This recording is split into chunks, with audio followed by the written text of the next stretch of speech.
شام کی مدد کے لیے تیار ہیں۔ حلب میں جھڑپوں کے بعد ترکی نے بڑا اعلان کر دیا۔ شام کے شمال میں واقع تاریخی شہر حلب ایک بار پھر کشیدگی کی لپیٹ میں ہے۔ تنگ گلیوں اور ملبے سے اٹے محلوں کے درمیان فائرنگ کی آوازیں خاموشی کو توڑ رہی ہیں، جبکہ ہزاروں شہری جان بچانے کے لیے اپنے گھر بار چھوڑنے پر مجبور ہو چکے ہیں۔ ایسے میں خطے کی سیاست اور طاقت کا توازن ایک نئے موڑ پر کھڑا دکھائی دیتا ہے۔ ترکی نے اعلان کیا ہے کہ اگر شام کی جانب سے باضابطہ درخواست کی گئی تو وہ مدد فراہم کرنے کے لیے تیار ہے۔ یہ بیان اس وقت سامنے آیا ہے جب شامی فوج نے حلب میں دہشت گردی کے خلاف ایک کارروائی شروع کی، جس کے دوران حکومتی افواج اور کرد جنگجوؤں کے درمیان شدید جھڑپیں ہوئیں۔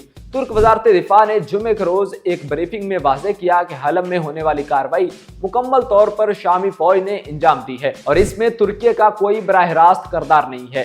اس وضاحت کا مقصد ان قیاس آرائیوں کو رد کرنا تھا جو ترکی کے ممکنہ شمولیت کے حوالے سے سامنے آ رہی ہیں۔ مقامی ذرائع کے مطابق منگل اور بدھ کے روز ہونے والی جھڑپوں میں کم از کم 4 افراد ہلاک ہوئے، جبکہ ہزاروں شہری نقل مکانی پر مجبور ہو گئے۔ انسانی بحران کے خدشات کے ساتھ ساتھ کشیدگی کم کرنے کے لیے امریکی ثالثی کی اطلاعات بھی منظر عام پر آئی ہیں، تاہم زمینی صورتحال بدستور نازک بنی ہوئی ہے۔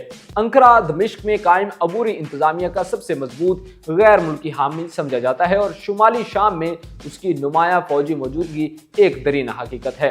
ترک وزارت دفاع کا کہنا ہے کہ اگر شام نے مدد طلب کی تو ترکی ضروری تعاون فراہم کرے گا، ایک ایسا بیان جو خطے میں ترکی کے اثر و رسوخ کی یاد دہانی بھی ہے۔ دوسری جانب جھڑپوں کے آغاز پر فریقین کی جانب سے ایک دوسرے پر لگائے گئے الزامات نے دمشق اور کرد انتظامیہ کے درمیان پہلے سے موجود جمود کو مزید گہرا کر دیا ہے، خاص طور پر ایسے وقت میں جب کرد فورسز کو مرکزی حکومت میں ضم کرنے سے متعلق معاہدے پر تاحال عمل درآمد نہیں ہو سکا۔